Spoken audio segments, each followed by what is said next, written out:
માનનીય પ્રધાનમંત્રી શ્રી નરેન્દ્ર મોદી સાહેબે 2014માં પદભાર સંભાળ્યા પછી સૌથી પહેલા પ્રાયોરિટી એમણે સ્વચ્છતા માટે આપી હતી અને એના પરિણામ પણ આવ્યા. આજે લગભગ 12,000 કરોડ જેટલા જે ટોયલેટ બન્યા છે એ પણ સ્વચ્છતા માટેની અત્યંત આવશ્યકતા હતી ને ગ્રામીણ વિસ્તારોમાં એના કારણે પણ ખૂબ મોટો ફાયદો થયો. શહેરી વિસ્તારમાં મહાનગરપાલિકા કે નગરપાલિકા દ્વારા પણ સફાઈ ઝુંબેશ કે એમની પાસે કર્મચારીની વ્યવસ્થા પણ હતી. સુરત મહાનગરપાલિકામાં આજે જ્યારે સ્વચ્છતાનું પહેલું બિરુદ પ્રાપ્ત કર્યું છે ત્યારે સફાઈ કર્મી સુરત શહેરના એમના અધિકારી પદાધિકારી બધાએ મળીને જે મહેનત કરી છે એના કારણે આ પ્રથમ નંબરે આજે સ્વચ્છતામાં સુરત છે. આ નંબર જાળવી રાખવો અને અલગ અલગ સમયે આવી સફાઈ ઝુંબેશ કરતા રહેવું.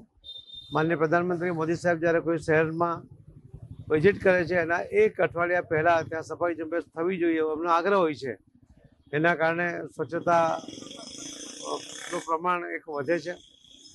આવતીકાલે માનનીય પ્રધાનમંત્રી મોદી સાહેબ જ્યારે સુરત પધારી રહ્યા છે ત્યારે આ એક અઠવાડિયાથી મહાનગરપાલિકા એના અધિકારી કર્મચારીઓ સાથે મળીને ભારતીય જનતા પાર્ટીના સૌ આગેવાનો અને કાર્યકર્તાઓ મળીને સફાઈ ઝુંબેશ આદરી છે.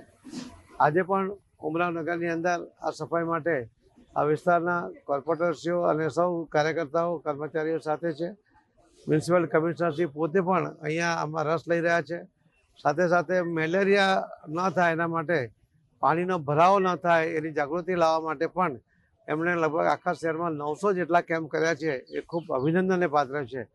ફરીથી હું સૌ નાગરિક ભાઈ બહેનોને વિનંતી કરું છું કે સ્વચ્છતા આપણા ઘર પૂરતી મર્યાદિત ન રાખતા આપણા મોહલ્લામાં, આપણા શહેરમાં, આપણા રાજ્યમાં, આપણા દેશમાં સ્વચ્છતાનો આગ્રહ કરવો જોઈએ.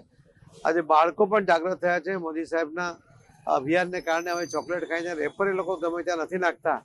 ત્યારે આપણા સૌની તો ખાસ વિશેષ ફરજ છે કે આપણે પણ એમની જે જાગૃતિ આવી છે એનું અનુકરણ કરવું જોઈએ. ધન્યવાદ.